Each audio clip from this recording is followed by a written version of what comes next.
que és el tema d'aquest any de les jornades, és a dir, els coneixements en perill, els coneixements en sentit ampli.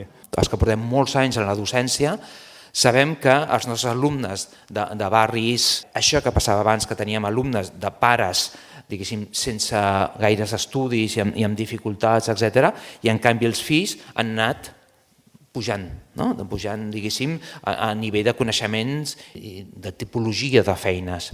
Això és gràcies a que hi ha hagut un model educatiu en el qual l'escola transmetia coneixements. Si el coneixement està en perill, si el coneixement es dilueix, nosaltres ens extingim, desapareixem, no tenim funció. La feina és aquesta, la transmissió de coneixements, i cap altra, no hauria de ser cap altra. Per això vam anar a la universitat, per això vam opositar, per això vam entrar com interins, per transmetre coneixements. Nosaltres, com a sindicat, ens ho creiem tant que fa tot just un any ho vam incorporar als nostres estatuts. Ho tenim allà com un principi estatutari que ens vincula i ens obliga. El profesor es quien pone el mundo en forma de objeto ante los estudiantes, quien ejerce el gesto arendtiano de presentar el mundo tal como es, con lo bueno y lo malo, y quien asume la responsabilidad de seleccionar lo que merece entrar en la conversación educativa. Por eso, reinstalar las cosas del mundo, también la educación secundaria, no es solo una operación didáctica, sino un acto político y ético. Significa decir no a la desmaterialización, no al presentismo y no a la lógica de la obsolescencia. Significa decir sí a una educación que reconoce que hay obras, saberes, paisajes, conceptos y prácticas sin los cuales no es posible entrar en el mundo de forma adulta.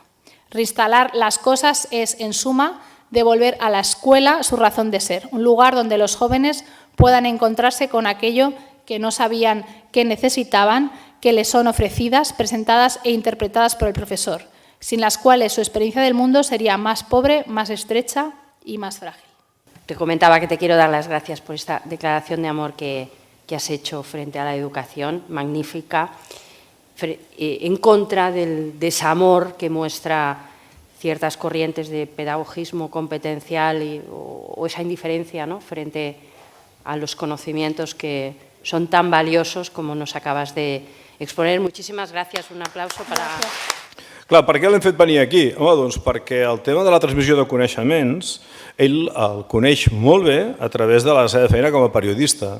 Ell ha patit, jo diria inclús que persecució ideològica per defensar la transmissió de coneixements, els coneixements que diem que estan en perill. La pregunta, adaptarnos a los tiempos que corren. Yo creo que hay un tema que me imagino que tenéis que tratar muchísimo vosotros, porque yo no estoy capacitado para hablar, pero es el tema de la inteligencia artificial.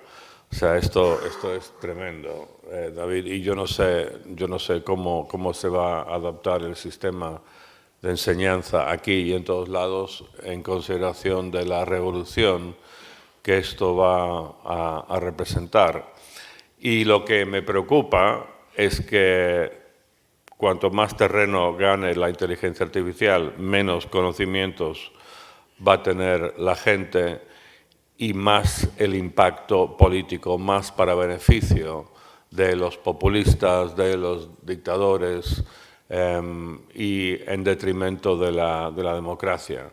O sea, la democracia, la idea de que el país está gobernado por el pueblo, para el pueblo y tal, absolutamente depende de manera crucial de que el pueblo sepa de lo que habla, que el pueblo entienda lo que está pasando. Y para eso necesitan que gente como vosotros les den una buena educación y tengan conocimientos para después tener criterios para pensar críticamente y digerir y analizar lo que la gente les dice. En Damià Bardera, per mi, jo crec que és l'escriptor català que està dient coses que jo m'he autocensurat de dir, però el Bardera, que és una mena de noucentista punk, té la valentia de dir-ho. Hem vingut a proposar un model que faci front o que pugui fer front a tota aquesta dinàmica psicologista, emocionaloide, que trobem tant als instituts com també trobem a la societat. I llavors és aquesta cosa de mirar sempre com ens sentim, les emocions, de si som feliços, no som feliços, nen, què, ets feliç, no ets feliç? o ja, però potser abans de començar a reflexionar de si ets feliç o no ets feliç, potser cal plantejar-te què és la felicitat, no? Almenys des d'un punt de vista una mica honest, oi? Però clar, per plantejar-se què és la felicitat necessites unes claus per entendre en quin món vius, quins són els discursos que t'han anat conformant, oi? Quines són les motos que et pretenen vendre. Els instituts no crec que hagin de ser espais per marcar les dinàmiques narcisistes dels alumnes, això ja ho fan molts pares que són els fans number one dels seus fills, no? Sinó, doncs, anem a buscar un model d'alguna manera que pugui sortir de la mera individualitat, no? I que pugui mirar el món. I precisament tot aquest model psicologista té a veure amb la desmaterialització del món. Doncs aquí, en aquesta conferència, el que vull és tornar a donar matèria, tornar a formar esperits. Francesc va dir que és un apassionat de la seva especialitat i que reivindica la cultura de l'esforç. I que com a pare d'un adolescent sentia que l'escola ara mateix està diluint una mica els coneixements. Clar, jo no sóc un expert com vosaltres en l'ensenyament, ni molt menys. Són àmbits diferents, però en definitiva intentem acostar a qui tenim davant coneixements, aspectes, etc. I en aquest sentit jo us explicaré a quina conclusió he anat arribant amb els anys de tot plegat.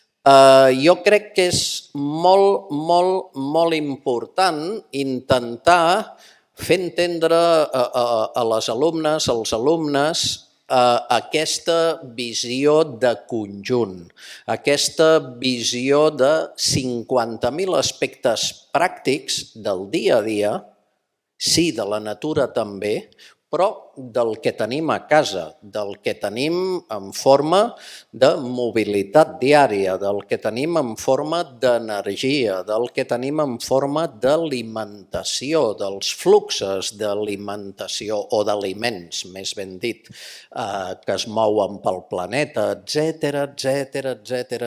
I em deixo molts més aspectes.